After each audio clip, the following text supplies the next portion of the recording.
ተማሪዎች ደስታ ምንድነው? ንገሩኝ እስኪ። ገንዘብ ነው። ገንዘብ ካለ በሰማይ መንገድ አለ።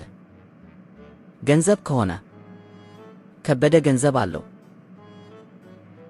ታዲያ ለምን ማታ ማታ መሬት ላይ ይንከባለላል በሰማይ ላይ አይሄድም?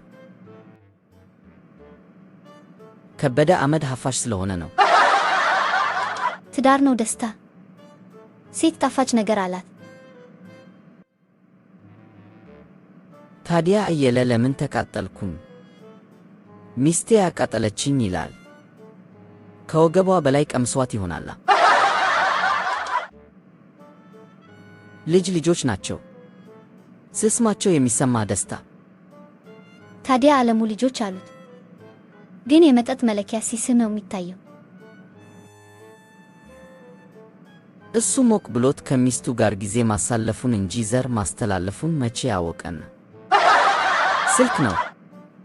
ስማርት ሞባይል ካለ በኢንተርኔት እንደ ሕፃን ትቦርቃለ። ዳንኤል ስማርት ስልክ ይዞ እንደ ሽማግሌ ተክዞ ነው የሚውለው። ደስታ ምግብ ነው።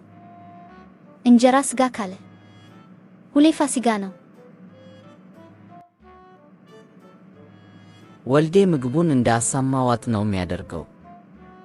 ግን እንደ እባብ ተጠቅልሎ ተኝቶ ነው የሚውለው። ተማሪዎች ደስታ በትንሹ ነው እናንተ እንደምስቁ እንደምትጫወቱት ነው። እውነተኛ ደስታ በነገሮች እና በቁሶች ላይ የተመሰረተ አይደለም። እውነተኛ ደስታ ከውስጥ የሚመነጭ ነው። ከፈጣሪ የሚመጣ እውነተኛ ሰላም ነው።